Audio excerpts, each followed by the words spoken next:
കുടിവെള്ളം മുടങ്ങിയിട്ട് മാസങ്ങളായി. ജനപ്രതിനിധികളോട് പരാതി പറഞ്ഞ് മടുക്കുകയും ചെയ്തു.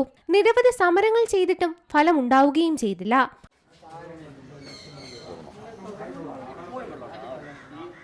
തിരുവനന്തപുരം ആറ്റിപ്ര വാർഡിലെ കല്ലിങ്കൽ തൃപ്പാദപുരം ഭാഗങ്ങളിലാണ് കുടിവെള്ളം കിട്ടിയിട്ട് മാസങ്ങളായത്. തൃപ്പാദപുരം റെസിഡൻസ് അസോസിയേഷനിലെ 300-ലധികം കുടുംബങ്ങൾക്കാണ് വെള്ളം കിട്ടാതെ ദുരിതം അനുഭവിക്കുന്നത്. രൂക്ഷമായ കുടിവെള്ള പ്രശ്നമുണ്ട് ഇവിടെ. ഞങ്ങൾ അനുഭവിക്കുന്നത് ഏതാണ്ട് ഒരു 6-7 മാസം കൊണ്ടുണ്ട്. പക്ഷെങ്കിൽ കഴിഞ്ഞ 20 ദിവസമായി ഒരു തുള്ളി വെള്ളം ഇവിടെ വന്നിട്ടില്ല. ഇവിടെ കുറച്ച് കിണറുകളുണ്ട്, അതൊന്നും കുടിയോഗ്യമുള്ള അല്ല, അത് നമുക്കത് ഉപയോഗിക്കാൻ ഒക്കത്തില്ല. ചുരുക്കത്തിൽ വേറെ ആൾട്ടർനേറ്റ് സോഴ്സസൊന്നുമില്ല. കോർപ്പറേഷൻ്റെ വെള്ളം മാത്രം ഡിപ്പെൻഡ് ചെയ്താണ് നമ്മൾ ജീവിക്കുന്നത്. പരാതി പറഞ്ഞും പ്രതിഷേധിച്ചും 1-2 ദിവസം വെള്ളം കിട്ടുമെന്നല്ലാതെ തുടർ നടപടിയില്ലെന്നാണ് നാട്ടുകാർ പറയുന്നത്. എന്നാൽ സമീപത്തെ ഫ്ളാറ്റുകളിൽ കൃത്യമായി വെള്ളം എത്തിക്കാറുണ്ടെന്നും പരാതിയിലുണ്ട്.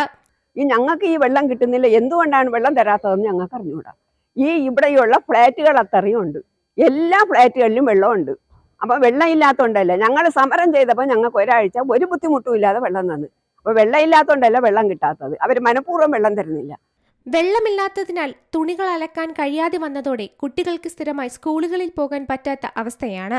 1 കിലോമീറ്റർ ദൂരമുള്ള പൊതു ടാപ്പിൽ നിന്നും കുപ്പികളിലും മറ്റുമാണ് ഇപ്പോൾ വെള്ളമെടുക്കുന്നത്. കഴിഞ്ഞ 8 മാസക്കാലമായി ടെക്നോപാർക്കിന് സമീപത്തെ ഒരു പ്രദേശത്തിന്റെ അവസ്ഥയാണിത്. ഇനി അങ്ങോട്ട് എത്ര നാൾ വെള്ളത്തിന് വേണ്ടി കാത്തിരിക്കണമെന്നാണ് നാട്ടുകാരുടെ ചോദ്യം. സീ മലയാളം ന്യൂസ്, തിരുവനന്തപുരം. ഏറ്റവും പുതിയ വാർത്തകളും വിശേഷങ്ങളും വിരൽത്തുമ്പിലറിയാൻ സീ മലയാളം ന്യൂസ് എല്ലാ ഡിജിറ്റൽ പ്ലാറ്റ്ഫോമുകളിലും ലഭ്യം.